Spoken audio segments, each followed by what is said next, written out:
Yo, what up guys? It's Salvajee from the Salvajee Cartel and we're back with another Rise of Iron video. Okay guys, so in this video I'm going to be sharing with you guys my Defender Titan loadout for each part of the raid. I'm going to do one for, Striker Titan, as well as Sunbreaker, and I'll have Warlock and Hunter coming soon as well throughout the next coming days. So if you're interested in that, feel free to subscribe for more Destiny, and I also do some other shooters as well. Okay, let's get right into it. Magnetic Grenade, I like to keep it on throughout the entire raid. It explodes twice, very, very helpful. I don't like Spike Grenade that much, and Suppressor Grenade, I like to use it on Crucible, and this is not Crucible, this is Wrath of the Machine. Increased control. Oh, by the way, guys, keep in mind that I'm going to be talking about the loadouts through parts. Okay, so I'm talking about the voltage run part right now, which is why I like to go with Blessing of Light. The reason why I run Blessing of Light in the voltage run part is because I'm always the voltage runner.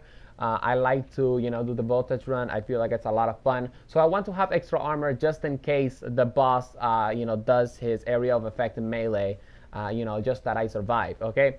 I don't really want to have War Machine or Unbreakable activated, so I go with Gift of Light when it comes down to the Force Barrier, okay? Alright, I go with Gift of the Void for my Ward of Dawn in this area because I can just put my Ward of Dawn on the ground, either on left, middle, or right. I usually put it on middle, and then enemies are going to shoot through, to my Ward of Dawn. The boss is going to shoot at the middle thingy. The Voltage Eater is going to shoot at the middle thingy. And guess what? I have my Night Stalker on the middle, getting all of the orbs of lights that Gift of Void is actually giving. Okay, Iron Harvest. I am going to be running around with Gallahorn, and I do take out enemies from time to time. And if I have a chance to, get an Orb of Light going, bam, I'm going to do it. Okay? So, with that said, let's talk about Vosek, okay? So if you guys are trying the super try-hard Defender Titan loadout, obviously you guys want Illuminated, okay? So your Weapons of Light or your Blessing of Light lasts longer. Obviously you guys want Bastion, so your Word of Dawn lasts longer. And obviously you guys want Weapons of Light, obviously, so you guys do more damage. So another thing that you guys can do with Vosek is you guys can activate War Machine. You guys can have War Machine if you get a kill with the Titan melee. Your weapons are going to reload very, very fast. This works specifically well if you have the best exotic for the fucking raid, the Sleeper Simulants, because you can reload the Sleeper Simulants extremely quickly, and you're going to be able to do a ton of damage, as well as snipers. You're going to be able to reload them faster and do a ton of damage to Vosek, okay? So that's pretty much it when it comes down to the Vosek encounter, okay? Mainly you guys want Weapons of Light. War Machine, if you can kill an enemy, at the last minute, you're going to get that fast reload. It helps a lot, trust me. You guys want Bastion, and of course, you guys want Illuminated, okay? Alright, with that said, we're moving on forward to Def Zamboni.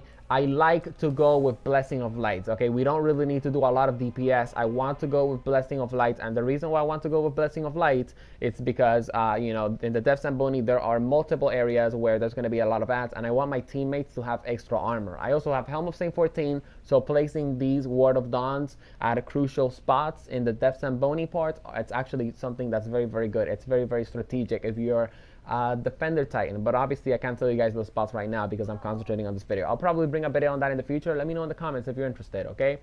Alright, Def Zamboni, yes, Blessing of Light, like I said, you guys do want, Gift of Light to be opened, and the main reason why I have Gift of Light to be activated, it's because I'm also going to be in my bubble sometimes, taking out some bandos, and I do want Orbs of Lights to be dropping for my teammates, but you guys can also have War Machine because it can help you reload your Gallahorn extremely quickly, and you can take out ads even quicker, okay? Obviously you guys want Bastion, you guys want your Ward of Dawn to last longer, but if you guys don't really care about your Ward of Dawn lasting longer, well, actually, I'll get to that in a little bit. But anyways, you want Bastion, so your teammates can have Blessing of Light for longer, and you also want Illuminated, so your teammates can also gets Blessing of Light faster. Now look guys, this is what I was talking to you guys about. If you don't want your bubble to last that long, okay, what you guys can do, you guys can put on Gift of Void. Remember, there's going to be a lot of ads. The ads are going to be shooting into the bubble. They're going to be creating orbs, which means Night Stalkers, Sun Singers, Storm Trance people can get their supers faster. That also works out.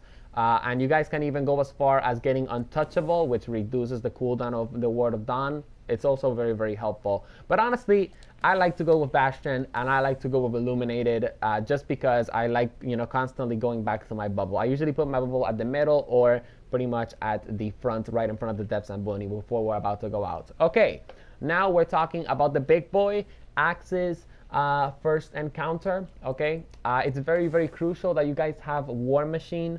You're going to be able to get, Force Barrier. You're going to have that fast reload, which of course is going to help you take out captains. If you take out a Vandal with Force Barrier, all of that good stuff. In this phase, I also keep Blessing of Light, but the main reason why I keep Blessing of Light is because the captains usually go down very, very quickly with Gallahorn. But anyways, if you guys want, you guys can put on Weapons of Light. Okay, let's actually put on Weapons of Light, because why not, right? Okay, so Weapons of Blessing, it just depends on your playstyle. Let's say you go with Weapons. War Machine, very good for faster reload. Faster Gallahorn reloads always helps out. This phase, you don't really need your bubble to last that long, so I recommend Gift of Void. Why? They're going to be shooting your bubble, and again, yes, you're going to be creating orbs for your teammates, so more Storm Trends, people get their super faster, all that good stuff.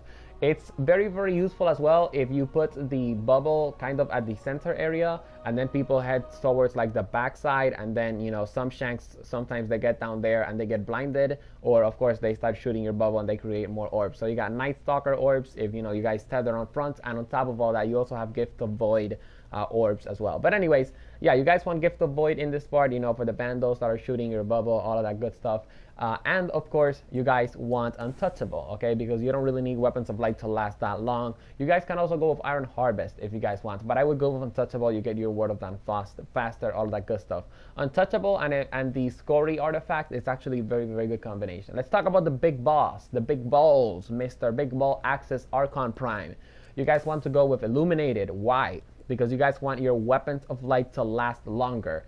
If you guys missed my previous video, I said that the must-have exotic for Axis is the Sleeper Simulant. If you tether Axis, okay, and if you're if you're 375 light and Axis is tethered and you got Weapons of Light, you're probably going to be doing around 54,000 damage with Sleeper Simulant headshots, okay? Which, of course, that's why you guys want Weapons of Light, okay? Anyways, for Axis, you guys also want Bastion. You guys want your Word of Dawn to last longer, okay? You guys need your Word of Dawn to last longer because, of course, like that, you guys have weapons for a very good amount of time. Obviously, you guys also want War Machine because one thing that you guys can do, you can what's this thing called? Hit a shank. If not all of the shanks are not out, you can hit a shank and of course get the fast reload, which is going to be very, very good because you can get a lot of fast sniper reloads or fast sleeper simulant reload. Although I do recommend that you use sleeper simulant on the third phase of damage. But guys, that's pretty much it, okay? I like to have Titan Codex 3 and I also like to have Titan Codex VI, but of course this is pretty much up to your playstyle, honestly. This one right here, Titan Codex IV and Titan Codex 3, it's also pretty good. Anyways, if you guys enjoyed this video, feel free to drop a like and feel free to subscribe to join the Salvajee Cartel for more content. I hope this video helped you out and it made your Wrath of the Machine experience very, very easy. Peace out, guys. See you on the next video.